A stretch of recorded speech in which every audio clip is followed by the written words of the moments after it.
오늘은 웨스트민스터 신앙고백서 6번째 시간 갖고자 합니다. 오늘은 웨스트민스터 신앙고백서 1장 6항 성경의 충분성에 대해서 여러분들과 함께 나누고자 합니다. 갈라디아서 1장 8절 말씀 한번 다 같이 읽겠습니다. 시작. 그러나 우리나 혹은 하늘로부터 온 천사라도 우리가 너희에게 전한 복음 외에 다른 복음을 전하면 저주를 받을지어다. 아멘. 갈라디아 교회 안에는 이런 율법주의적인 주장을 하는 사람들이 적지 않았죠. 그래서 바울의 복음에 대해서 의심하는 자들이 생겨났습니다.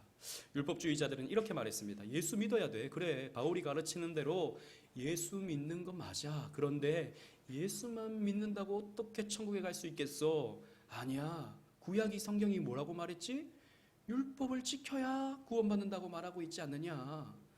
그래서 너희들은 율법의 가장 대표적인 할례를 받아야 구원받을 수 있어 라고 주장하는 이런 거짓 선지자들이 있었습니다. 그러나 예수님이 가르치신 말씀, 그리고 예수님의 가르침을 받았던 제자들은 그렇게 가르치지 않았죠. 오직 믿음을 가르쳤습니다. 오직 은혜를 가르쳤죠. 오직 예수 그리스도를 가르쳤습니다. 이런 구약의 율법은 나중에 또 우리가 살펴보겠지만 우리에게 지키라고 주신 말씀이 아니라 우리가 이 말씀을 지킬 수 없는 죄인이라는 것을 가르쳐 준 말씀이다. 그래서 예수님은 그 율법 열심히 지키는 자들에게 이 독사의 자식들, 이 회칠한 무덤이라고 말하지 않았느냐. 이런 예수님이 가르친 말씀이 아닌 다른 복음을 전하는 이런 율법주의적인 복음을 전하는 자들은 저주를 받을 것이다 라고 말씀한 것이죠. 이 말씀을 우리가 좀 적용해 본다면 하나님이 우리에게 주신 신구약 66권 외에 다른 인본주의, 신비주의, 기복주의 또 여러 가지의 그런 불순한 사상들을 덧붙여서 이 성경을 가르치게 된다면 그것은 저주받을 일이다라는 것이죠. 또 더 확대해서 생각한다면 이 성경 외에 다른 성경에 준하는 어떤 다른 권위를 인정하게 되는 것은 저주를 받게 되는 일이다라는 것입니다. 종교개혁자들은 오직 성경, 솔라 스크립투라를 늘 외쳤습니다. 왜냐하면 그때 당시는 로마 가톨릭 사회였기 때문에 로마 가톨릭은 교황의 권위, 또 외경의 권위, 교회의 전통 이런 것들을 성경에 준하게 여겼기 때문이죠. 그래서 그거 아니다. 성경만이 우리의 유일한 진리다라고 하는 것을 종교개혁자들은 가르쳤던 것입니다. 그래서 우리 종교개혁 사상을 이어받는 교회는요. 성경이 최고의 권위를 가진다라고 하는 것을 확신하면서 성경대로 예배를 드리고 성경대로 교회를 조직하고 성경 말씀대로 신앙생활하는 것을 여전히 최선으로 여기는 것이죠. 그러나 우리 교회의 역사 속에서는 그렇게 교회가 개혁되었음에도 불구하고 여전히 또 불순한 사상들이 교회 안에 들어오게 되었습니다. 이단들은 여전히 성경 외에도 다른 무언가를 더 첨가하고 성경과 준하게 되는 그런 우를 범하게 되는 것이죠. 이에 대해서 우리의 신앙의 선배들은 웨스트민스터 신앙고백서 1장 6항에 다음과 같이 정리해 놓았습니다. 제가 한 절, 여러분들이 한 절 이렇게 읽도록 하겠습니다. 하나님 자신의 영광과 사람의 구원과 믿음과 생활에 필요한 모든 것에 관하여 하나님이 가지시는 모든 계획이 성경에는 분명히 나타나 있거나 그렇지 않으면 성경으로부터 나온 추론으로 선하고 필요한 것을 찾아낼 수 있다. 다 같이 시작. 이 성경 외에 어느 때를 막론하고 성령의 새로운 계시나 또는 인간의 전통에 의해서 그 어떤 것도 첨가될 수 없다. 그러나 우리는 하나님의 영의 내적 조명이 말씀에 계시된 그것을 이해하여 구원에 이르는 데 필요하다는 것을 인정한다. 다 같이 시작. 또한 하나님께 예배함과 교회의 정치와 인간의 행동과 사회에 관한 여러 가지 형식이 있다는 것도 인정한다.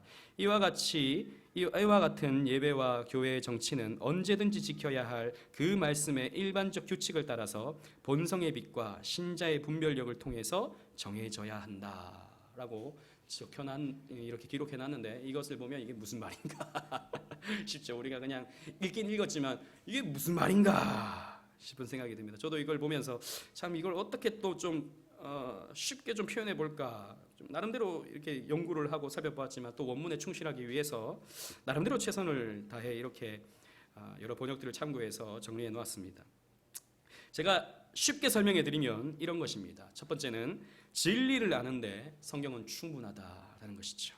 그래서 맨 앞부분 보시면 하나님 자신의 영광과 사람의 구원과 믿음과 생활에 필요한 모든 것에 관하여 하나님이 가지시는 모든 계획이 성경에는 충분히 나타나 있다. 분명히 나타나 있다라는 것이죠. 로마 가톨릭은 로마 교회의 전통을 성경에 준하는 것으로 여깁니다.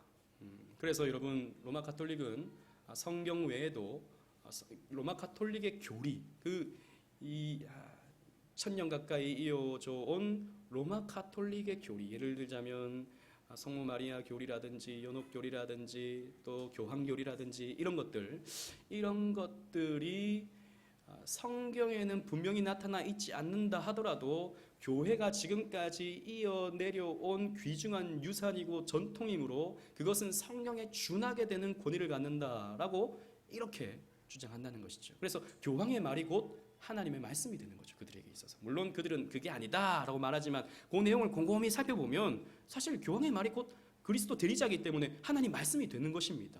또 이런 로마 가톨릭의 칠성사라든지 또 여러 가지의 그런 교리들은 사실 성경에 근거하고 있지 않음에도 불구하고 전통적으로 우리가 지켜왔다라고 하는 것에 권위를 부여함으로써 진리가 되어버리고 마는 것이죠. 그래서 7가지 성례를 열심히 지켜야 우리는 구원받을 수 있고, 그래서 우리의 의의 게이지가 이런 성례를 지킴으로 말미암아 점점 올라가서 또 죄를 지으면 이게 좀 내려갔다가 왔다 갔다 하다가 의가 완전히 채워지지 않은 상태에서 죽어버리면 여전히 죄가 남아있기 때문에 천국은 못 가고 어디로 갑니까?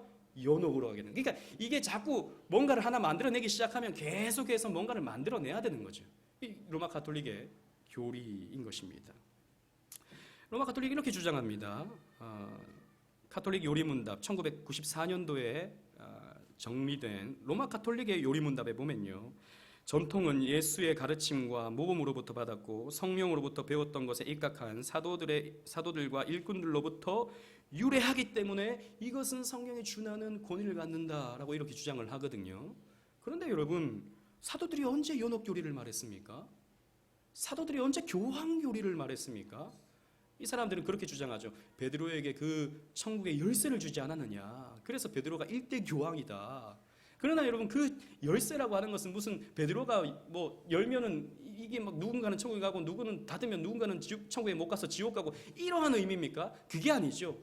베드로라고 하는 그 신앙 고백 위에 하나님께서는 교회를 세우셔서 이 교회를 통해서 하나님은 우리를 천국으로 인도하신다라고 하는 그런 의미에서 베드로에게 그런 말씀을 주셨던 것이지, 베드로라고 하는 한 개인에게 천국 열쇠를 줘가지고 교황으로 삼았다라고 하는 것은 정말 얼토당토하는 그런 주장인 것이지요. 그러니까 이 사람들은 성경에 근거하지 않은 사도들이 그랬다라고 하는 전승, 사도들의 어떤 전설 같은 이야기, 이런 것들을 만들어내서 자신들의 교리화 시킨 것입니다. 사실 이렇게 된 것이 중세시대, 천년의 암흑시대는 어떤 시대였습니까? 성경을 잃어버린 시대였습니다. 심지어는 사제들조차도 성경을 못 읽는 시대였어요. 라틴어로 기록되어 있어서 당시 사람들은 라틴어를 쓰지 않았거든요. 라틴어는 굉장히 어려워서 당시에 최고 지식인들만 가지고 있었던 그런 언어였습니다. 그런데 이 제롬이라고 하는 초대교회의 성경 번역가가 성경은 이 귀중한 책이므로 고귀한 사람들이 쓰는 고귀한 언어로 번역해 놔야 된다라고 해서 성경을 라틴어로 기록해 놨더니 1000년 동안 사람들은 성경을 못 읽게 된 거예요. 그러면서 이제 미신적인 교리들이 로마 가톨릭 안에 점점 생기게 됐는데, 나중에 이제 르네상스 시대가 오고 종교개혁 시대가 되니까 그제서야 사람들이 성경을 읽기 시작하거든요. 근데 연옥 교리가 없어. 성경에 교황 교리가 없어요. 성경에 마리아 숭배 사상이 없어요. 어떻게 되냐? 이건 전통이다. 이렇게 주장을 한 것입니다. 그러니까 그 사람들은 전통이라고 하는 것을 성경에 준하게 여길 수밖에 없는 그런 상황이 됐던 것이죠. 이 타협하는 그런 모습이 로마 가톨릭에 있었습니다. 그래서 이 성경에 언급되지 않고 추론되지도 않는 교황 무오설, 마리아 무오설, 마리아 승천설 등을 지금도 여전히 주장하고 있는 것이죠. 또한 여러분 우리 웨스트민스터 신앙고백서의 중반 부분 보면 이 성경 외에 어느 때를 막론하든지 성령의 새로운 계시나 또는 인간의 전통에 의해서 그 어떤 것도 첨가되어질 수 없다라고 이렇게 언급하고 있죠. 이 말은 성경은 우리가 하나님의 뜻을 알 수 있는 충분한 특별 계시이기 때문에 다른 어떤 개인적인 주관적인 계시가 필요 없다라는 것이 소위 직통 계시라고 하는 것이 필요 없다라는 것입니다. 제가 여러 번 말씀드리지만 여러분들에게 하나님이 직접 다가가셔서 여러분들에게 이래라 저래라 라고 음성으로 현현으로 꿈으로 말씀해 주시지 않는다라는 것이죠. 참 재미있는 것은 우리 목사님들이 장로교 목사가 되려면 웨스트민스터 신앙고백서의 내용대로 설교하고 가르치겠습니까? 라고 하는 선서를 해야 되거든요. 서약을 해야 되거든요. 그래서 아멘 그러고 다 목사 안수 받는데 계시 받는 목사님들이 너무 많아요. 직통 계시, 어젯밤 하나님이 저를 찾아오셔서 이런 말씀을 주셨습니다 라고 주장하는 목사님들이 한국 교회 안에 너무 많아요. 장로교 간판을 걸고 장로교 목사인 목사님이. 참 이게 모순인 거죠. 없습니다. 왜냐하면 성경은 충분하기 때문이죠. 그래서 여러분 무슨 예언이라든지 방언 해석이라든지 투시 이런 방법으로 하나님은 우리에게 말씀해 주시지 않는다라는 것입니다. 직접적인 계시가 있다라고 하면 사람들은 열광을 하죠. 사람들은 좋아합니다. 속이 시원해합니다. 예를 들자면 내가 누구랑 결혼을 해야 되는데 청년 중에서 이게 하나님의 뜻인가? 하나님의 뜻이 아닌데 결혼했다가 이거 낭패 보는 게 아닌가? 이런 생각들을 여러분 결혼하시기 전에 한 번씩 해보시지 않습니까? 표정을 보니까 다 해보셨네요. 그럴 때 궁금하잖아요. 그러면 뭔가 좀 듣고 싶어 한다고요. 하나님의 뾰족한 하늘 구름을 봤는데 구름이 갑자기 오 그리고 있다던가 이런 걸 여러분 보고 싶다고요. 이런 걸. 그런데 그런 거 안 보여주신다라는 것이죠. 성경으로 우리가 알만한 것들은 이미 다 가르쳐 주셨다. 그러면 이 사람과 결혼을 해야 됩니까? 하지 말아야 됩니까? 이건 좀 이따가 또 제가 설명해 드리도록 하겠습니다. 그 부분에 대해서는. 아무튼 충분합니다. 근데 이 종교개혁 당시에도요, 제세례파 사람들 가운데서는 이런 하나님의 직통계시, 하나님의 어떤 음성, 내 안에 일어나는 이 내면적인 하나님의 조명 이런 것들에 대해서 굉장히 깊이 탐닉하고 살펴보고 또 그런 것들을 추구하는 그런 모습들이 있었죠. 그래서 그들의 한 분파가 미국에 가면 퀘이커 교도라고 있습니다. 퀘이커 교도들. 퀘이커가 왜 퀘이커냐? 여러분 퀘이커가 무슨 말입니까? 흔들림을 의미하죠. 지진을 earthquake라고 말하지 않습니까? 땅이 흔들리는 게 지진이잖아요. 퀘이커 교도들은 흔들리는 사람들입니다. 이 사람들은 이제 자기들끼리 이렇게 앉아서 예배를 드려요. 그러다가 오늘 누가 말씀을 전할 것인가 하면 하나님의 음성을 듣기를 바래요. 막 서로 기도합니다. 하나님의 음성이 들려지기를. 그러다가 갑자기 막 몸이 진동이 와요. 그래서 퀘이커 교도입니다. 몸이 진동이 와가지고 지금 하나님이 나에게 말씀하신다. 여러분 잘 들으시라. 설교를 합니다. 거기는 목사도 없어요. 그냥 흔들린 사람이 설교를 하는 것입니다. 이런 직통계시를 주장하는 사람들이 종교개혁 당시부터 지금까지도 이어져 내려오고 있어요. 그래서 지금 미국에 가면요, 어디 지역 가면 필라델피아 근처에 퀘이커 타운이 있습니다. 그래서 그 사람들이 모여서 주일마다 이제 흔들는 그런 일을 하고 있는 것이죠. 사람들은 그런 부분에 대해서 열광합니다. 왜? 속 시원하니까. 이게 하나님 뜻이구나. 삶에 내가 궁금했던 것들, 삶에 내가 의아스러웠던 것들 하나하나 다 가르쳐 주니까 시원한 것이죠. 그런데 하나님은 그렇게 말씀하지 않는다라는 것이죠. 성령의 다른 계시를 우리에게 주시지 않는다라는 것입니다. 그러나 완전하신 하나님께서 우리에게 주신 객관적인 계시인 성경은 진리를 알아가는데 충분한 책입니다. 여러분, 성경은 여러분들이 누구랑 결혼해야 될지를 가르쳐주는 책이 아닙니다. 여러분들이 무슨 사업을 해야 될지 가르쳐주는 책이 아니에요. 그럼 누구랑 결혼해야 됩니까? 여러분들이 사랑하는 사람과 결혼해야 됩니다. 무슨 일을 해야 됩니까? 여러분들이 잘할 수 있는 일을 해야 됩니다. 굉장히 상식적인 일이죠. 근데 이걸 자꾸 우리는 무슨 하나님의 뜻을 알려고 하는 그런 욕심들이 있다고요. 성경은 그런 것들을 일일이 우리에게 가르쳐주는 그런 책이 아닙니다. 성경은 우리가 구원받을 수 있는 데 있어서 충분한 지식을 제공하는, 충분한 하나님의 계시를 제공하는 그런 책인 것이죠. 그 부분에 있어서 성경은 충분하다라는 것입니다. 그래서 하나님의 영광, 사람의 구원, 우리의 믿음과 우리의 생활에 필요한 모든 하나님의 뜻을 성경 속에서 충분히 알 수 있다라는 것입니다. 디모데후서 3장 16절 17절 말씀을 다 같이 한번 읽어보도록 하겠습니다. 시작.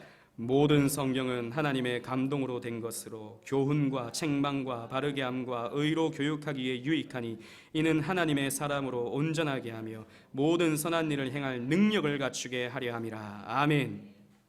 이는 하나님의 사람으로 온전하게 한다. 여러분, 성경은 여러분들을 하나님의 백성으로 만드는 데 있어서 충분한 책입니다.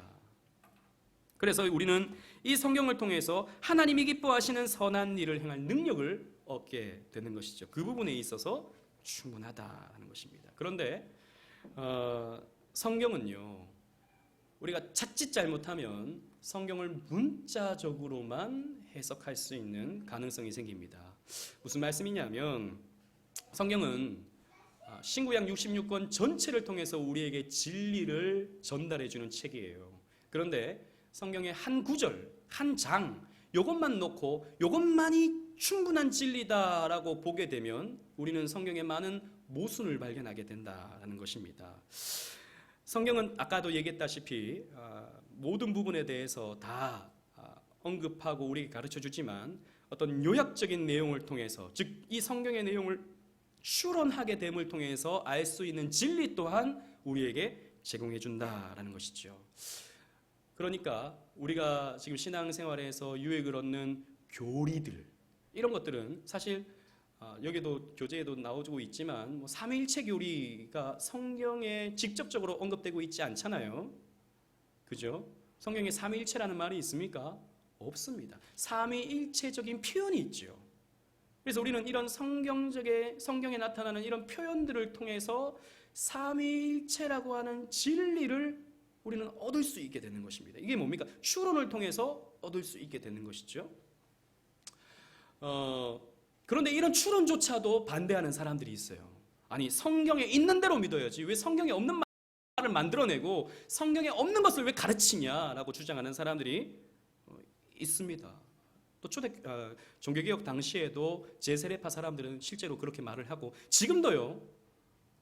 요즘에 저도 인터넷을 통해서 이런저런 목사님들의 설교를 들어보기도 하지만 어떤 분들 같은 경우에는 성경 지상주의, 물론 성경은 최고의 권위를 갖지만 성경 지상주의에 빠지는, 문자적 지상주의에 빠지는 사람들도 있습니다. 예를 들자면 왜 개혁주의라고 하는 그런 관점에서 성경을 보느냐, 그것부터가 먼저 하나의 프레임을 짜고 성경을 왜곡하게 만드는 틀이다라고 주장을 하는 거예요. 무슨 복음주의, 순복음, 혹은 침례교, 감리교, 여러 가지 신학들이 있지 않습니까? 알미니안주의, 왜 그러한 틀을 통해서 성경을 보느냐, 심지어는 칼빈주의라고 하는 이런 틀을 통해서 왜 성경을 보느냐. 그러면 성경을 성경대로 못 보고 자꾸 그 신학적으로 왜곡해서 성경을 보게 된다. 그렇게 보면 안 된다. 성경만 봐야 된다라고 주장하는 사람들이 있어요. 굉장히 성경적인 사람 같죠. 그런데 여러분 곰곰이 생각해 보세요. 그 사람에게 있어서 성경을 문자적으로만 봐야 한다라고 하는 것도 그 사람에게 있어서 신학입니다. 성경을 문자적으로만, 다른 신학의 틀 없이 자신이 그때그때 느낄 수 있는 그런 문자적으로만 성경을 읽어야 한다는 것도 그 사람의 주장이고 그 사람의 하나의 신학이 되어버리는 거예요. 그래서 여러분, 신학 없이 성경을 볼 수가 없어요.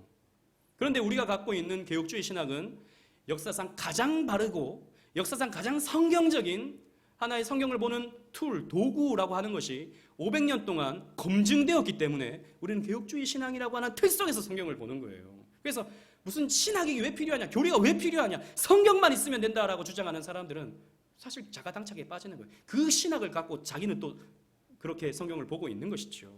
그렇기 때문에 성경은요, 우리는 그냥 단순히 문자적으로만 봐서는 안 되고 성경에서 나타나는 진리를 추론해서 우리는 이해할 필요가 있습니다. 예를 들자면 초대교회 당시에 가장 큰 논쟁이 어거스틴의 논쟁과 펠라기우스의 논쟁이었습니다.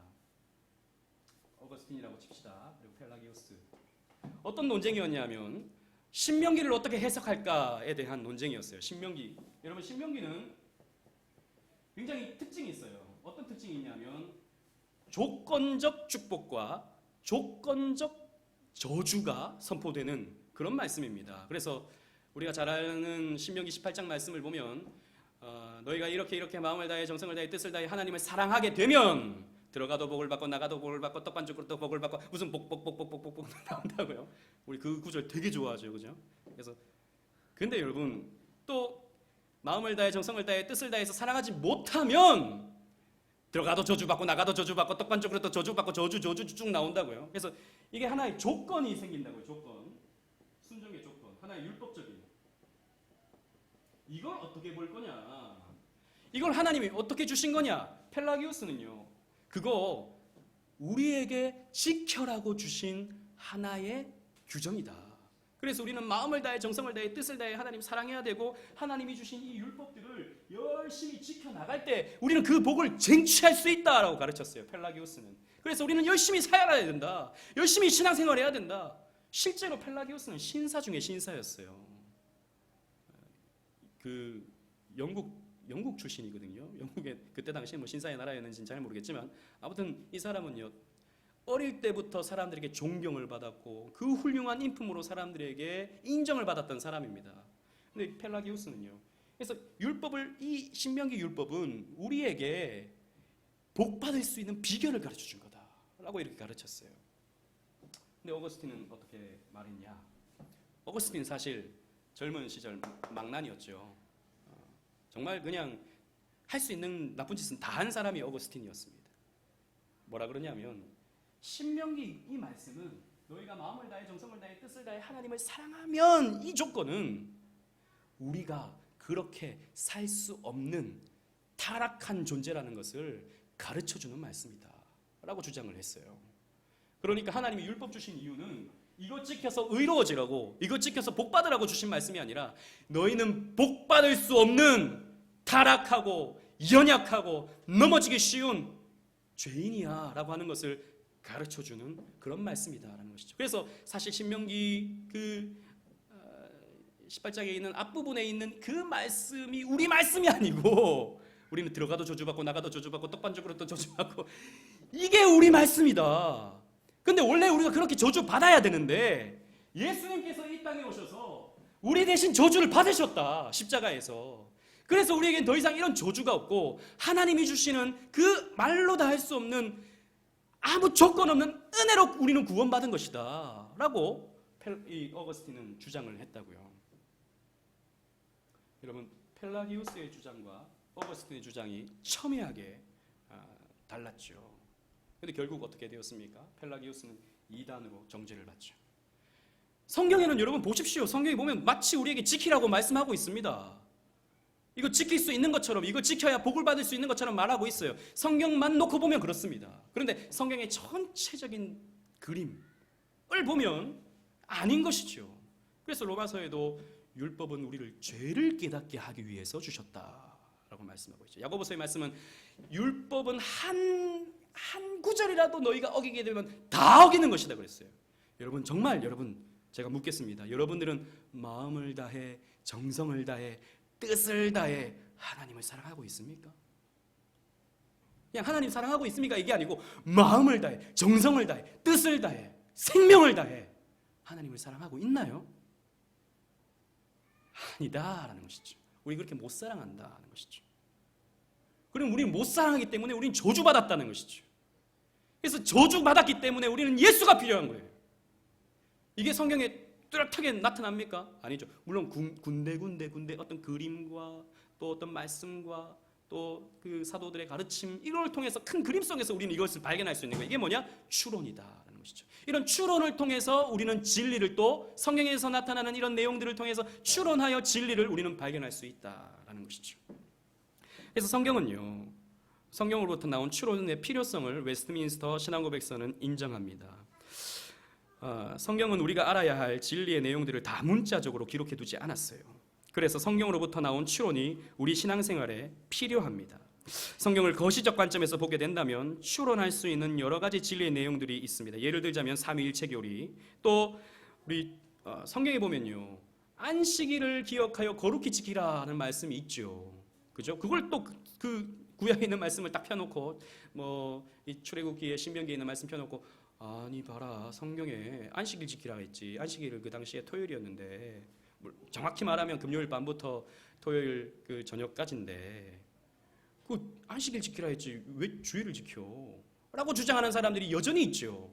안식 교도들 그리고 하나님의 교회 같은 사람들은 여전히 이런 안식일을 주장하고 있죠. 그 사람들에게 있어서 성경을 보니까 그렇다는 것이죠. 여러분 근데 성경에 주일 성수하라는 말씀이 있습니까? 문자적으로?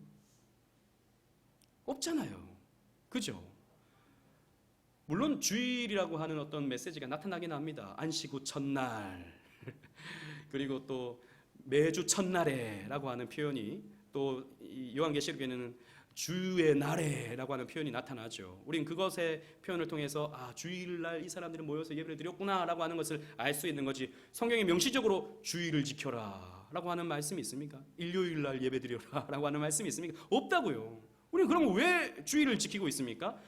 구속사적 성경 점진적인 계시의 과정을 살펴보면 안식의 영원한 안식의 성취자 되시는 예수님께서 십자가를 지시고 그 안식 또한 완성하셨기 때문에 구약의 안식일은 더 이상 끝나게 된 거예요. 그래서 그 창조 기념일로서의 안식일은 더 이상 우리는 지키지 않게 되는 것입니다. 이제는 구원받음에 있어서 감사하는, 그래서 매주일 첫날에 종말론적 관점에서 우리가 어떻게 믿음으로 살아야 하는가에 대한 관점에서 우리는 주일을 지키면서 살아가는 것이죠.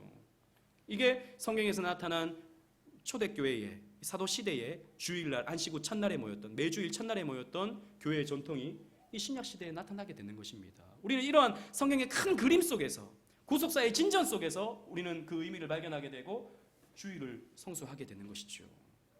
근데 이러한 그림 없이 문자적으로만 성경을 보니까 안식일 지켜야 돼 이런 말이 나오는 것입니다. 그래서 여러분 안식 교도들은 지금도 제가 알기로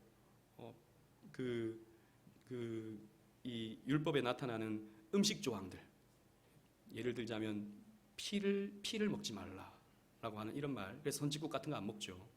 그리고 순대를 먹지 않습니다. 순대 먹지 않아요. 그 사람들은 왜? 성경이 그렇게 먹지 말라 그랬다라고 하는 거죠. 그리고 더 나아가서 여호와의 증인들은 수혈도 받지 않죠. 왜? 성경에 피째 먹지 말라 그랬는데 남의 피가 내 속에 들어가는 것, 이것도 먹는 거나 마찬가지다. 그래서 내 자식이 죽어가도 수혈받지 않아요. 성경을 문자적으로 보게 되면 그렇게 되어버리는 것입니다. 그래서 여러분들이 성경을 읽을 때 성경의 큰 그림 속에서 성경을 봐야지, 성경을 그냥 있는 그대로 성경을 읽어가게 되면 돼지고기는 먹지 말아야 되는 거구나 이런 결론에 이르게 되는 거예요. 우리는 성경에서 나타나는 진리를 추론하여서 그 의미를 발견하고 이해할 필요가 있는 것이죠. 그런데 이러한 과정에서는 성령의 깨닫게 하심이 분명히 필요합니다. 성령의 내적 조명이 분명히 필요합니다. 고린도전서 2장 14절 말씀 우리 다 같이 한번 또 읽어보도록 하겠습니다. 시작. 육에 속한 사람은 하나님의 성령의 일들을 받지 아니하나니 이는 그것들이 이에게는 어리석게 보임이요 또 그는 그것들을 알 수도 없나니 그러한 일은 영적으로 분별되기 때문이라. 아멘. 육에 속한 사람은 하나님의 성령의 일들을 받지 아니한다. 즉 그냥 육체적으로만 본다는 것이죠. 문자적으로만 본다는 것이죠. 그러나 성령 받은 사람은 영적으로 분별하여서 하나님의 뜻을 발견해내고 진리를 추론해내고 진리가 무엇인지를 분명히 알 수 있다라고 하는 그런 의미로 우리는 고린도전서 2장 14절 말씀을 이해할 수 있습니다. 그래서 여러분 성경을 우리가 해석할 때 아주 중요한 성경 해석의 원리 중에 하나는, 그냥 이거는 참고로 말씀드립니다. 우리 지난번 성경을 보는 눈에 대해서 또 제가 개혁신학 강좌를 가질 때도 설명을 드렸었는데, 성경에 우리가 성경을 해석할 때 가장 중요한 세 가지의 과정이 필요합니다. 첫 번째는 문자적 해석입니다. 문자적 해석. 말 그대로 성경은 문자로 주셨기 때문에 문자로 우리는 성경을 봅니다. 그래서 성경을 그냥 읽어가죠. 이런 내용이구나 라는 것을 알게 됩니다. 그러나 문자적인 해석에서 끝나면 안 돼요. 문자적인 해석에서 끝나게 되면 제일 극단적으로는 안식교가 돼요.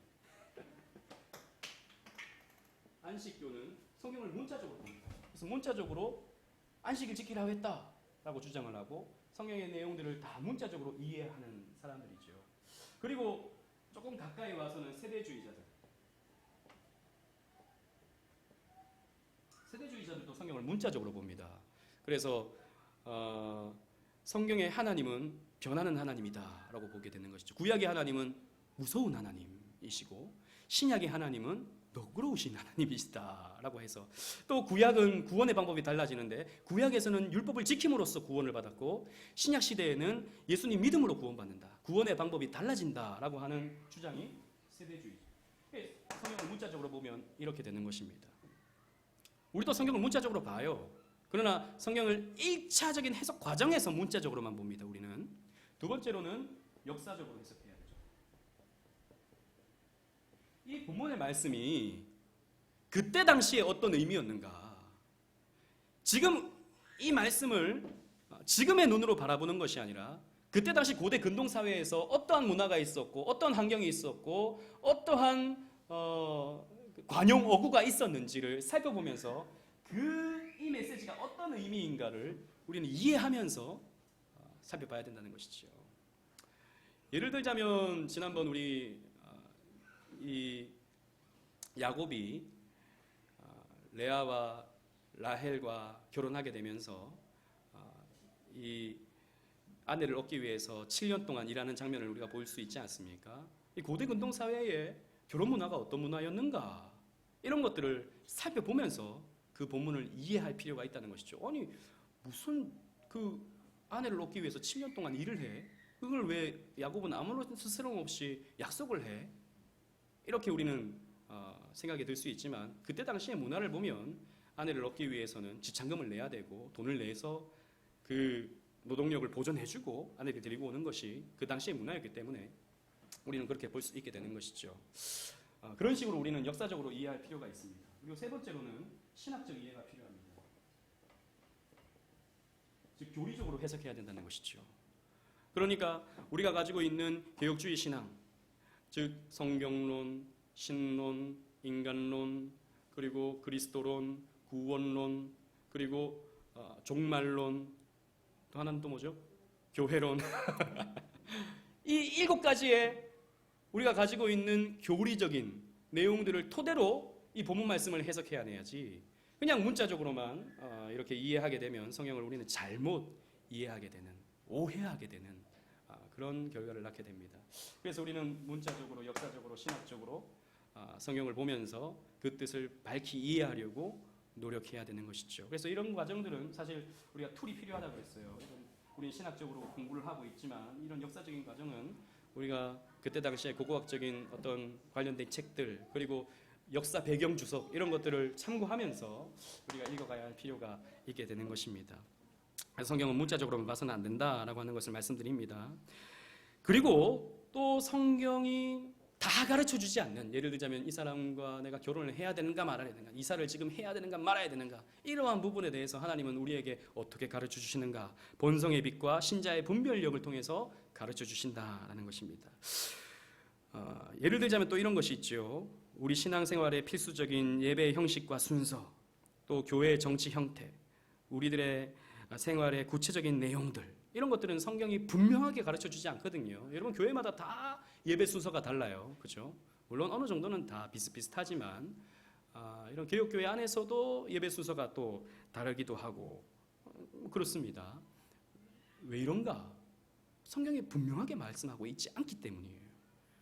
그런 부분에 있어서 하나님이 우리에게 가르쳐주신 진리의 내용을 토대로 하여서 우리의 이성과 또 우리의 상황들, 그리고 상식적인 이 내용들, 우리의 분별력을 동원해서 그런 것들을 판단해서 우리는 구축해야 된다라는 것이죠. 또 교회의 정치 형태, 우리는 장로교회 형태를 갖고 있지만 성경이 사실 뚜렷하게 장로교 형태를 언급하고 있지는 않거든요. 어떤 큰 그림, 가르치는 장로와 다스리는 장로가 성경에 나타나게 되고 그게 감독으로 표현되기도 하지만 이런 것들을 보게 될 때 장로회 회에서 안수를 하게 되고 뭐 이런 것들을 보게 됐을 때 장로교의 형태가 성경적이겠구나라고 우리는 추측하지, 명확하게 교회는 이러한 시스템을 갖춰야 된다라고 말씀하고 있지 않아요. 그런 부분을 우리가 어떻게 이해해야 되는가? 하나님이 가르쳐 주신 본성의 빛과 신자의 분별력을 통해서 우리는 갖추어야 한다라는 것이죠. 예를 들자면 우리 장로교회 노회의 혹은 총회의 의회 진행 방법은 로버트 의사규칙이라고 하는 틀에서 나왔습니다. 이건 사실 교회에서 만들어진 게 아니거든요. 미국 의회에서 만들어진 의사 진행 과정, 의사 규칙입니다. 그래서 여러분 우리 처음에 시작할 때 몇 명인지 확인하고 개회 성수 인원이 되는지 확인하고 개회가 성수되면 개회를 선언합니다 하고 그 다음에 전회의록 낭독하고 그리고 안건 올려가지고 동의 제청 받고 가하시면 예하시고 부하시면 아니하십시오 하고 폐회 동의 받고 폐회하고 이게 뭐냐면 미국 의회의 의사 진행 과정이라고요. 교회가 이런 것들을 왜 쓰는가? 교회가 보니까 우리도 나름 대의 민주 정치를 하는데 장로교는 그죠? 어떻게 의사 진행을 해야 되는가? 처음에 틀이 없는 거예요. 미국 의회의 틀을 가지고 오게 된 것입니다. 아니 왜 불신자들이 만든 걸 교회에서 써? 이게 아니고 하나님이 명명백백하게 알려주지 않은 부분에 대해서는 우리의 본성의 빛, 즉 우리의 이성, 우리의 경험, 일반 은총적인 부분들을 가지고 와서 신자의 분별력을 이용해서 우리 교회에서 적용해서 쓸 수 있는 거예요. 왜 교회가 화이트보드를 쓰죠? 성경에 이런 거 명하지 않았는데? 그리고 상식적으로 필요하면 쓸 수도 있다. 나름 이 죄는 아닌 것 같다 싶어서 화이트보드를 쓰는 것입니다. 이런 것들은 우리의 상식적인 부분에서 이런 본성의 빛과 신자의 분별력 안에서 이루어져야 할 일들이다. 이것을 성경이 가르쳐주지 않는다고 해서 성경은 불충분한 책이다라고 말할 수 없다는 것이죠. 성경은 이런 부분까지도 우리에게 나름의 자유를 우리에게 줬어요. 사실 이 부분은 분별력을 우리에게 주시면서. 그래서 사실 교회마다 다 모습이 다르죠. 어떤 교회는 이걸 하고 어떤 교회는 뭘 하고, 예를 들어서 어떤 교회는 절기를 지키고 어떤 교회는 절기를 지키지 않고, 어떤 교회는 주일 저녁 예배를 드리고 어떤 교회는 이 오후 성경 공부로 대체를 하고. 주일은 온전히 지켜야 되기 때문에 저녁 예배까지 다 드려야 돼. 이렇게 주장하는 분들은 저는 존중합니다. 정말 존중해요. 저는 그런 교회에서 자랐고 또. 근데 어떤 교회, 우리 교회 같은 경우에는 2시 반이면 끝나거든요. 세속적이야. 여러분 이렇게도 볼 수 있는 거예요. 하지만 이런 것들은 하나님께서 우리에게 주신 이 본성의 빛과 신자의 분별력 안에서 이루어질 수 있도록 만들어 주신 거예요. 저는 어릴 때 제 교회는, 다른 교회는 다 주일 저녁 예배를 안 드린다 하더라도 우리 교회는 끝까지 지킬 겁니다라고 하셨는데, 시간이 지나니까 5시로 가다가 4시로 가다가 이렇게 조금 땡겨지시더라고요. 제가 뭐 비방하고 뭐 이런 게 아니라 저는 그분 결정도 존중합니다. 필요에 의해서 그렇게 할 수 있는 거예요. 이런 부분에 대해서 뭐 교회가 어떻게 하고 저떻게 하고 예배는 순서는 어떻게 하고 저떻게 하고 이런 것들은 하나님이 우리의 신앙 양심에 맡겨주셨다라고 하는 것을 우리가 이해할 필요가 있고, 우리 웨스트민스터 신앙고백서는 이러한 부분에 대해서도 언급하면서 인간의 본성의 빛과 신자의 분별력을 존중한다 하는 것이죠. 성경은 우리 구원에 있어서 문자적으로, 교리적으로, 구조적으로 충분한 진리를 우리에게 제공합니다. 따라서 우리 교회와 신앙생활은 성경을 토대로 세워져야 합니다. 충분한 진리의 말씀인 성경을 토대로 세워져야 한다는 것이죠. 성경을 설교해야 됩니다. 여러분, 우리 교회는 다른 건 몰라도 이 부분에 대해서는 좀 명확하게 하기 원합니다. 우리는 성경을 설교해야 합니다. 성경대로 예배를 드려야 됩니다. 우리 지난번 예배란 무엇인가에 대해서도 살펴보았지만 하나님을 섬기는 데 있어서는 성경대로 해야 됩니다. 여러분들이 순종을 하든지 안 하든지, 여러분들이 듣든지 아니 듣든지, 이 말씀을 다른 사람들이 좋아하든지 안 하든지 우리는 성경 말씀만 전하고 성경의 전부를 전하고 성경을 우리가 힘있게 전할 때 하나님은 이 교회를 통해서, 이 작은 교회를 통해서도 일하신다고 저는 믿습니다. 당장에 사람들을 모으기 위해서 프로그램이 우선시되고, 또 사람들을 모으기 위해서 사람들이 좋아할 만한 어떤 매력적인 것들을 자꾸 프로그램을 만들어내서 성경보다 그런 것들이 앞세워지게 된다면 우리 교회는 타락하게 될 것입니다. 그래서 여러분, 요즘에 무슨 교회마다 성장 프로그램들이 엄청 많거든요. 예전에는 무슨 알파코스 하다가 그게 2단이라 그러니까 G12 하다가 무슨 목장교회 하다가 뭐 두 날개로 날아오르자 뭐 하다가, 여러분 저도 뭐 그런 것들 한번 보긴 봤어요. 보니까요, 예외 시간이 감동적이던데요. 이 말을 오해하지 마십시오. 무슨 영상들을 동원해가지고 설교 말씀에 딱 맞는 영상 같은 것들을 그 두 날개 센터에서 보내줘요.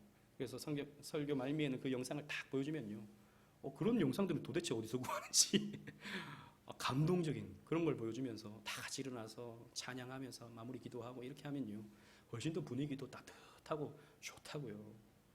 그런데 여러분 성경 말씀을 전하니까 사람들이 감동을 받지 않으니까 자꾸 그런 영상, 자꾸 그런 음악 이런 것들을 교회들이 동원한다고요. 여러분 아닙니다. 예배 시간에는 음악으로 여러분들을 감동시키는 것이 아니라 영상으로 여러분들을 감동시키는 것이 아니라 여러분들이 감동을 하든 말든 성경을 전하게 되는 거예요. 성경을 전해야 되는 거예요. 성경을 전하면 성령께서 알아서 여러분들 마음 가운데 역사하셔서 여러분들을 하나님 백성으로 만들어 가시는 것이지 그때그때마다 무슨 그 인공호흡 하듯이 갑자기 음악 집어넣어놓고 프로그램 집어넣어놓고 영상 집어넣어가지고 잠깐이라도 그래도 교회를 다녀야겠네 이런 생각을 만들어주게 되는 것은 교회를 타락시켜버리게 되는 것입니다. 그렇기 때문에 우리는 성경만을 전하고 성경의 전부를 우리는 전해야 할 것입니다. 성경대로 찬송하고 성경을 토대로 우리는 예배해야 할 것입니다. 그리고 성경대로 일주일을 세상 속에서 살아가야 할 것입니다. 이러한 모든 것들은 성령의 내적 조명을 통한 추론과 본성의 빛과 그리고 우리의 분별력을 지혜롭게 사용함으로써 이루어져야 할 것입니다. 그렇게 함으로 성경이 충분히 밝히고 있는 이 진리의 내용대로 신앙생활하는 저와 여러분들 되시기를 주님 이름으로 축원합니다. 아멘. 우리 함께 기도하시겠습니다.